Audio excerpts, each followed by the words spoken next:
మహిళా దినోత్సవాన్ని ఎందుకు జరుపుకుంటాం? చరిత్ర, ప్రాముఖ్యత గురించి తెలుసా? మార్చి 8న మహిళలకు అంకితమైన రోజు అని చెప్పొచ్చు. ప్రతి సంవత్సరం మార్చి 8వ తేదీన అంతర్జాతీయ మహిళా దినోత్సవంగా జరుపుకుంటారు. మహిళలు దేనిలోనూ తక్కువ కాదంటూ లింగ సమానత్వాన్ని తెలియజేస్తూ ప్రపంచవ్యాప్తంగా ఉన్న మహిళలు వేడుకలను జరుపుకుంటారు. అవును, మానవజాతి మనుగడకు ప్రాణం పోసే మహిళ ఆకాశంలో సగం, అలాగే అవకాశాల్లో సగం, అన్నింటూ సగం అంటూ సామాజిక, ఆర్థిక, సాంస్కృతిక, రాజకీయ విజయాలు సాధిస్తున్నారు ఇవాళ. అయితే మహిళా దినోత్సవం ఎప్పుడు ప్రారంభమైంది, మరి దీని యొక్క ప్రాముఖ్యత ఏంటి, ఇవన్నీ ఇప్పుడు తెలుసుకుందాం. ఇల్లు చూసి ఇల్లాలని చూడాలన్నారు. స్త్రీ కుటుంబానికి కళ్ళు, ఇంటికి దీపం ఇల్లాలు. ఒకప్పుడు 4 గోడలకే పరిమితమైన మహిళలు నేడు అన్వేషించని రంగం లేదు. మహిళలు అన్ని రంగాల్లో పురుషులతో సమానంగా నిలుస్తున్నారు. తాను ఎంచుకున్న రంగంలో తమదైన ముద్ర వేస్తూ సక్సెస్ అందుకుంటున్నారు. తాము ఎవరికి తీసిపోనని నిరూపించుకుంటున్నారు. వివిధ రంగాలతో మహిళలు సాధించిన విజయాలను గుర్తించడానికి, లింగ సమానత్వాన్ని ప్రోత్సహించడానికి ప్రతి సంవత్సరం మార్చి 8న అంతర్జాతీయ మహిళా దినోత్సవాన్ని జరుపుకుంటారు. ఈ దినోత్సవాన్ని మొట్టమొదటిసారిగా 1911లో అనేక యూరోపియన్ దేశాలలో జరుపుకున్నారు.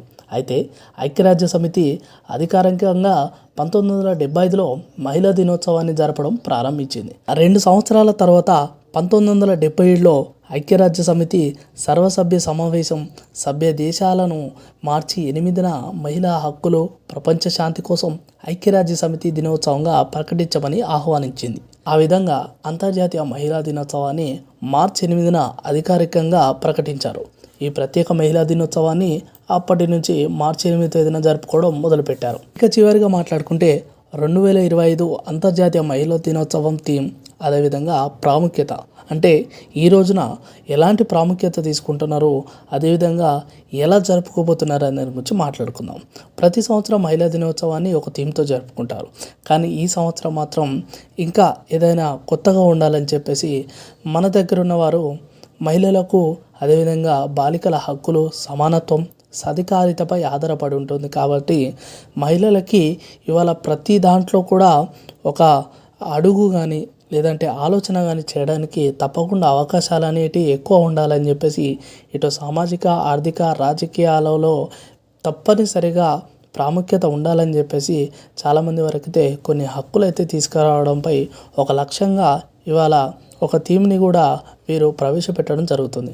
సో చూడాలి మరి ఇది ఏ విధంగా సమాజంలో వెళ్తుంది. అదేవిధంగా మహిళలు మరి ఇవాళ మహిళలు అందరితో మేము సమానమే అని దూసుకుపోతున్న క్రమంలో ఈ కార్యక్రమాలు, అదేవిధంగా వీళ్ళ హక్కులు రేపు రాబోయే తరాలకి ఏ విధంగా అందుతాయి, అదేవిధంగా వీరి యొక్క కీర్తి ప్రఖ్యాత ఇంకెంత పెరుగుతుందో చూడాలని చెప్పేసి చాలామంది సోషల్ మీడియా నెటిజన్లు ఈ హక్కులు, అదేవిధంగా ఈ విషయాలను విన్నాక వారు రకరకాలుగా మాట్లాడుకుంటారు. చూడాలి మరి. సో ఇది అండి మహిళా దినోత్సవం ఎందుకు జరుపుకుంటారు, దీని యొక్క ప్రాముఖ్యత ఏంటి. వీడియో నచ్చినట్లయితే లైక్ చేయండి, షేర్ చేయండి, మన ఛానల్ సబ్స్క్రైబ్